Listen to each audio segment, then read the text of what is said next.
Hi there, vinyl community. Welcome. Um, Another CD update. Gonna explain something. You might see this. My arm is recovering from extreme strain or whatever you call it. Um, so this is tape on my arm. It works, so that's good. I have normally I have quite a painful arm, but it's working right now. The second thing I want to say is thanks everyone who subscribed recently. I had a lot of subscribers just suddenly. So you go months, maybe years without any subscribers, and then suddenly some people subscribe. So thanks everyone who subscribed recently and everyone who watches my videos, obviously. Okay, I got a lot of CDs, like literally a lot of CDs. I don't know how many, too many. So I'm going to start right away. It's two sections actually. You got the sections, different CDs by different artists, and then two little segments together. One section that is multiple CDs by one artist, or two artists in this case. Yeah, they're all worth checking out. And I'm going to say it, I think I said it before, but if you really want cheap music, go to the thrift store, pick up CDs because they're really cheap. And you can find some really, really interesting stuff. Let's start. This is Lamb Chop is a Woman by Lamb Chop. This is the 2 CD set. That's one CD, and then the other CD is there. It's basically just a complete album with a couple of bonus tracks on the second album, second CD. Lamb Chop are, it's been like, I listened to this early in May.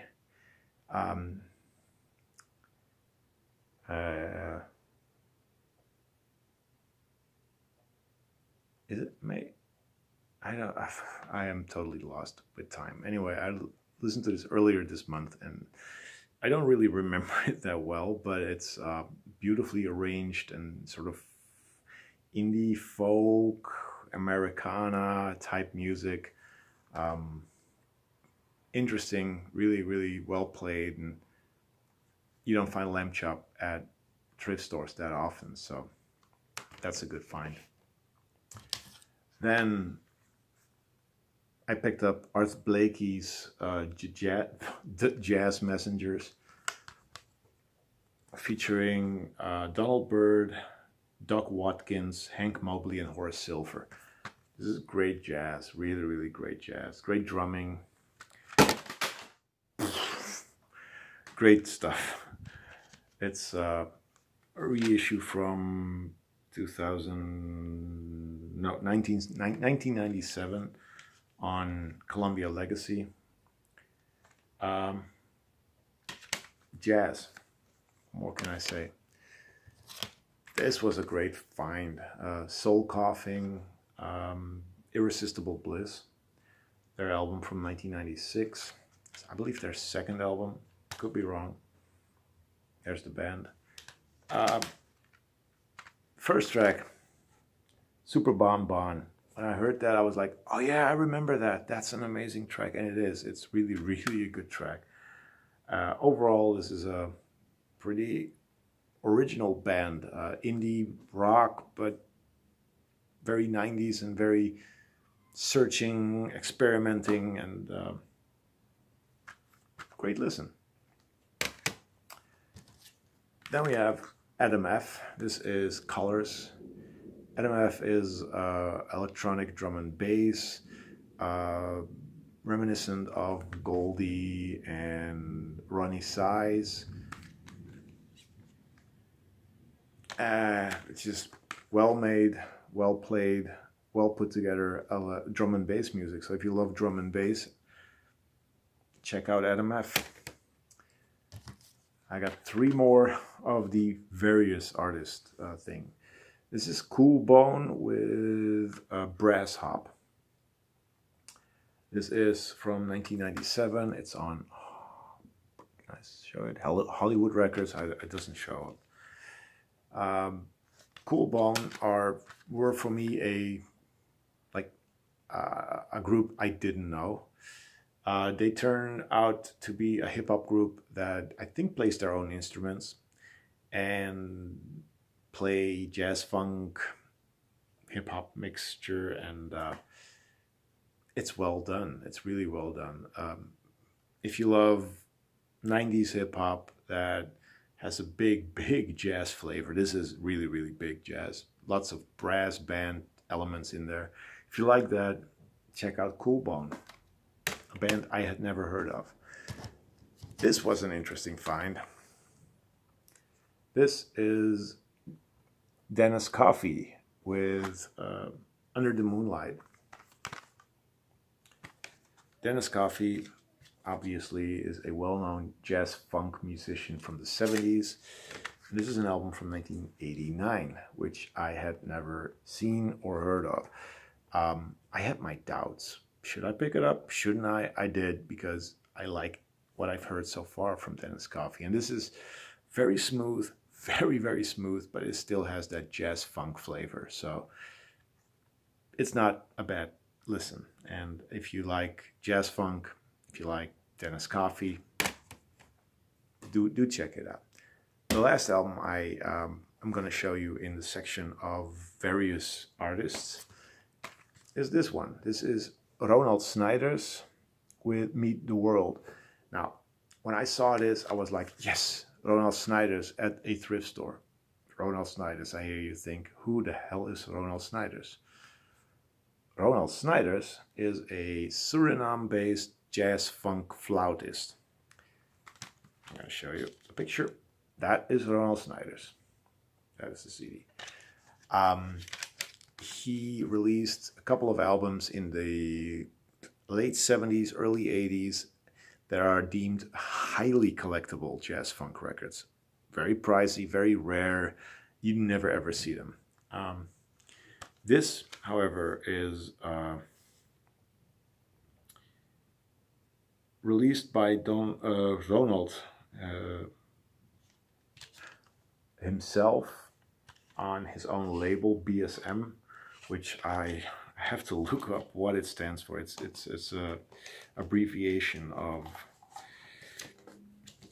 something. It doesn't say. I don't know. Anyway, when I saw this, I was like, yes, Ronald Snijders. And then I looked at it and I was like, is this legit? Is this like a real release? If you look at the font, it's very pixelated. Same goes here. It's very pixelated. There's no information on Discogs. There's no information anywhere about this album. But I did pick it up, and it is an original album. It's from 1998, and it's jazz funk. Wow, it's such good jazz funk. What you get here is a mixture of classic funky jazz funk with Latin flavor, Caribbean flavor, and some slow jams. If you see it, pick it up.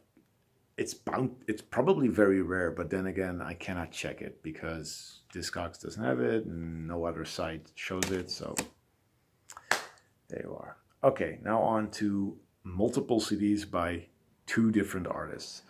I'm going to show these quickly.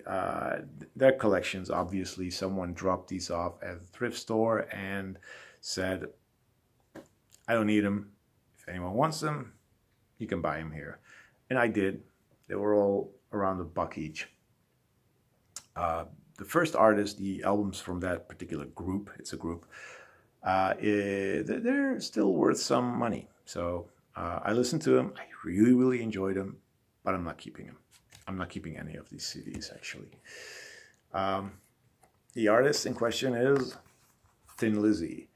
This is Thin Lizzy's debut album from 1971, which is very much inspired by Cream, Jimi Hendrix, all that stuff. It's good classic rock. A little psychedelic, a little blues rock.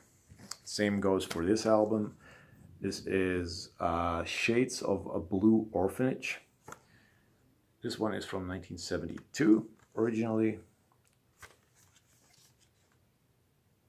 I like these, but they're not my favorite of this group. This gets a little better. This is Vagabonds of the Western World.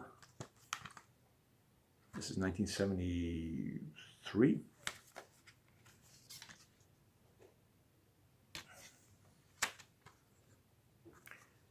Then this becomes a lot more interesting. This is more like a hard rock sounding album from 1974. This is Nightlife.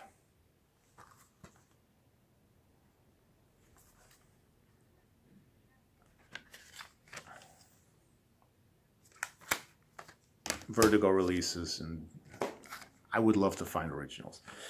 This is a well, this is my favorite period actually, 1975 to 1980 something. This one is called Fighting.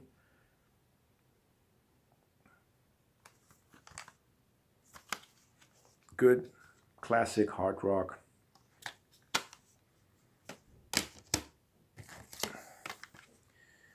This is Bad Reputation. 1977. There's a couple that weren't in the collection. But yeah, I picked them up anyway. Then we have this one. This is Black Rose. And the cool thing about this is, well, I think you can see it here. This is the Japanese pressing. And these are pretty rare. And this is also a Japanese press. This is Chinatown from 1980. This one was from 1979. So yeah, Chinatown.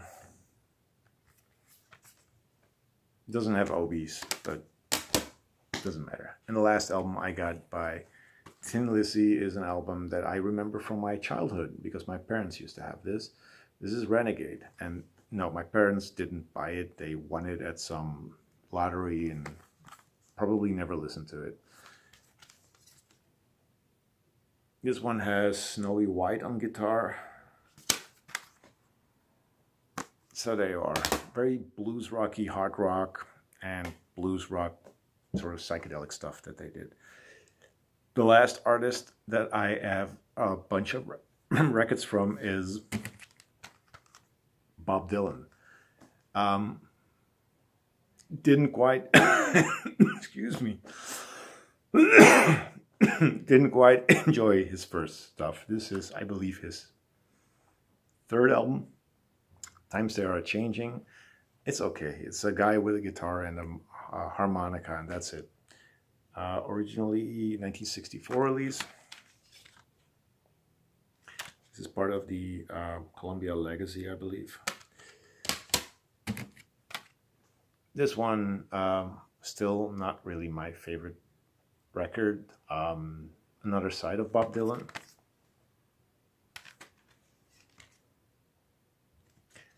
This was more interesting. I like this a lot more. This is Subterranean Homesick Blues. The last four records are very much like the previous albums. Mr. Tambourine Man is on here. But I prefer the first songs, which are more electric. Then I got Highway 61 Revisited, which I liked a lot. Like Rolling Stone is on here.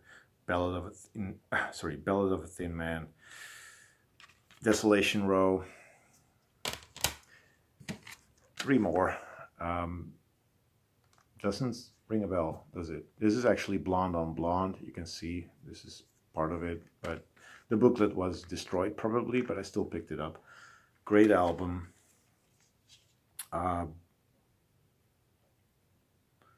Stuck inside of Mobile with the Memphis Blues again. Love that one.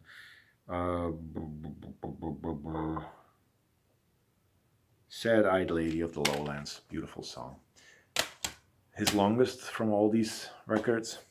John Wesley Harding, which has All Along the Watchtower on it, and that's probably the most favorite song of this. More country, but still very much folk rock, like all of the electric ones there.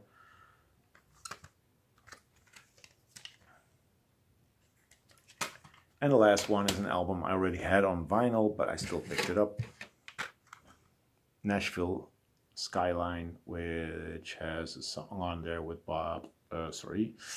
Johnny Cash. Lay Lady Lay's on here, which is a beautiful, beautiful song. But this is, again, not really my cup of tea. It's more country than folk rock. Still interesting. And that's it, 16 minutes. I did well, I did quick. Thank you for watching. And like I said, CDs at thrift stores, check them out because you can get really affordable music from thrift stores, CD-wise. Vinyl, they tend to price those higher, and there's not much to see actually at the moment, to be quite honest. Anyway, thank you for watching again. I'll be seeing you soon. Bye-bye.